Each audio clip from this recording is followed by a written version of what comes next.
हे learners, क्या आपको भी देन और थैन में कंफ्यूजन होता है? कभी लगता है ये देन कब आता है और थैन कहाँ लगता है? तो ये क्लास आपके लिए ही है। Welcome back to your own channel English and study. एक छोटा सा स्पेलिंग डिफरेंस, लेकिन बहुत बड़ा मीनिंग चेंज, और अगर गलती हो गई तो सेंटेंस का मतलब बदल सकता है पूरी तरह से। तो चलिए आज के वीडियो में जानते हैं देन और थान के बीच का फर्क।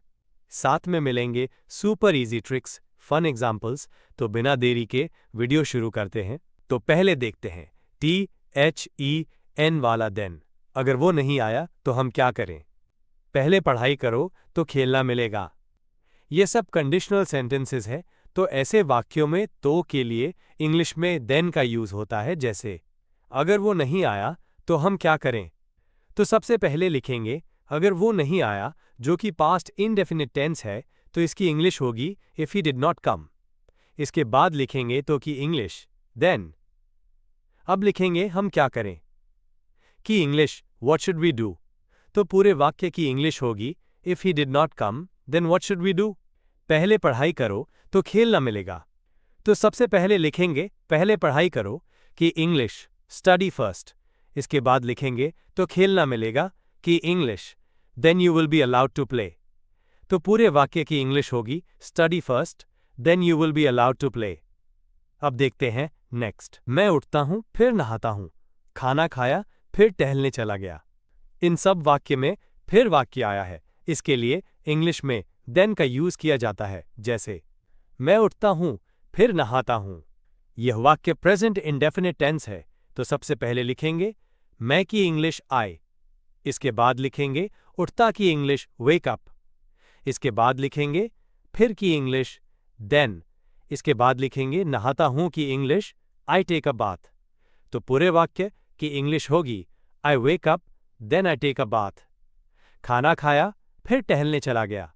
ये पास्ट इंडेफिनिट टेंस है, तो सबसे पहले लिखेंगे खाना खाया की इंग्लिश हैड फूड। इसके बाद लिखेंगे फिर की इंग्लिश देन।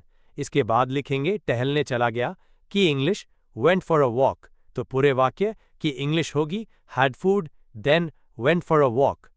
अब देखते हैं नेक्स्ट। उस समय मैं बहुत छोटा था, उस समय मोबाइल नहीं होते थे। इन सब वाक्य में उस समय वाक्यांश आया है, इसके लिए इंग्लिश में देन का यूज किया जाता है। जैसे उस समय मैं बहुत छोटा था।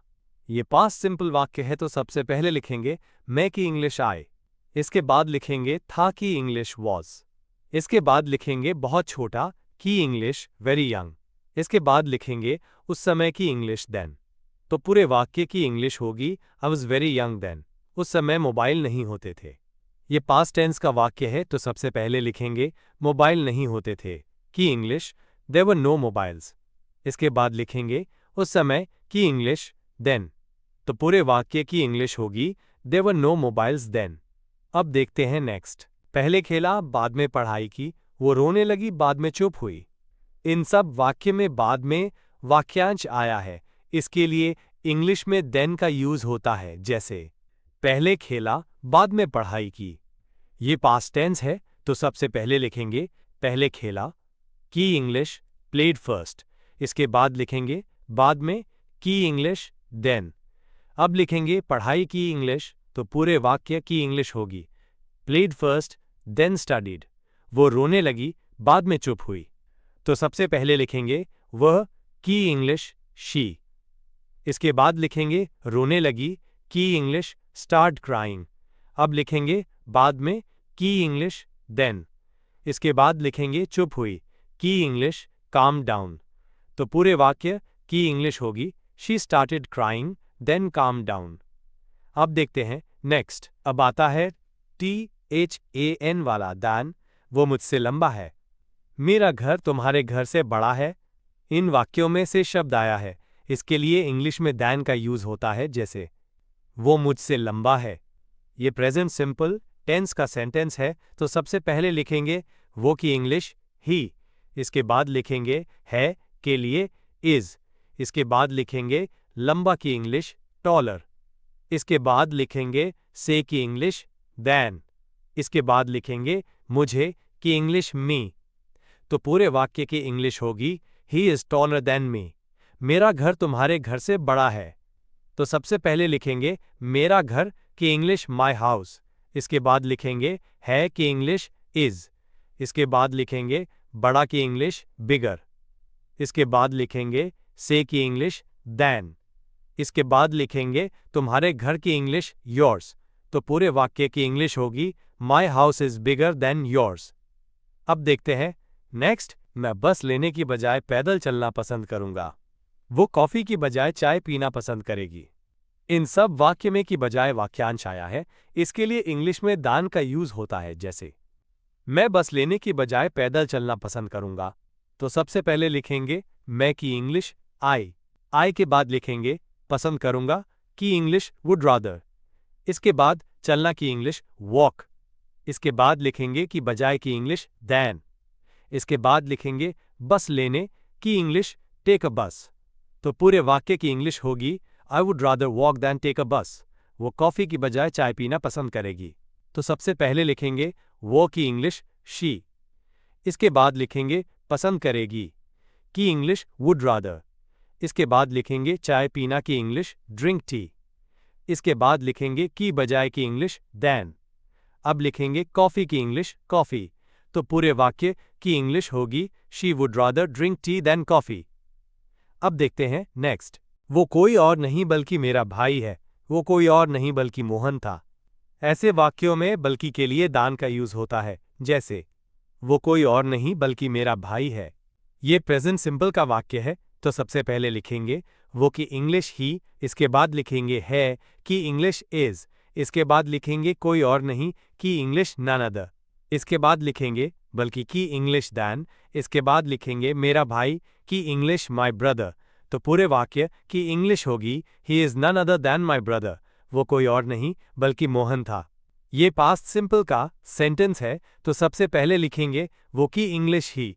इसके बाद लिखेंगे था की इंग्लिश वॉज। इसके बाद लिखेंगे कोई और नहीं की इंग्लिश नन अदर।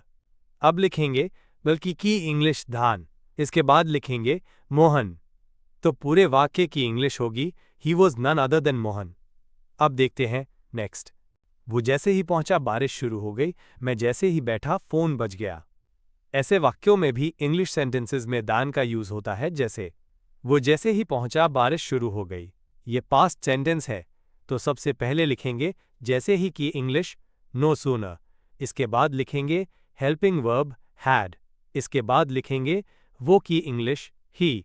इसके बाद लिखेंगे पहुंचा की इंग्लिश रीच्ड। अब लिखेंगे दैन। इसके बाद लिखेंगे बारिश शुरू हो गई की इंग्लिश इट स्टार्टेड रेनिंग। तो पूरे वाक्य की इंग्लिश होगी no sooner had he reached then it started raining. मैं जैसे ही बैठा फोन बज गया।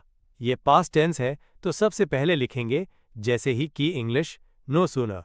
इसके बाद लिखेंगे हेल्पिंग वर्ब हैड। बैठा की इंग्लिश आई सैट डाउन। अब लिखेंगे दैन।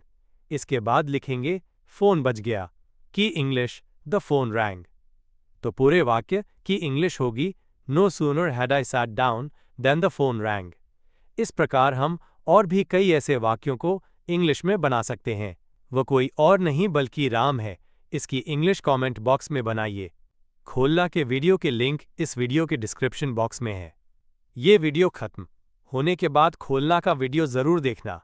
अब ये क्लास यहीं समाप्त होती है। यदि इस क्लास में आपको कोई कंफ्यूजन हो या मन में कोई क्वेश्चन हो तो कमेंट बॉक्स में कमेंट करें।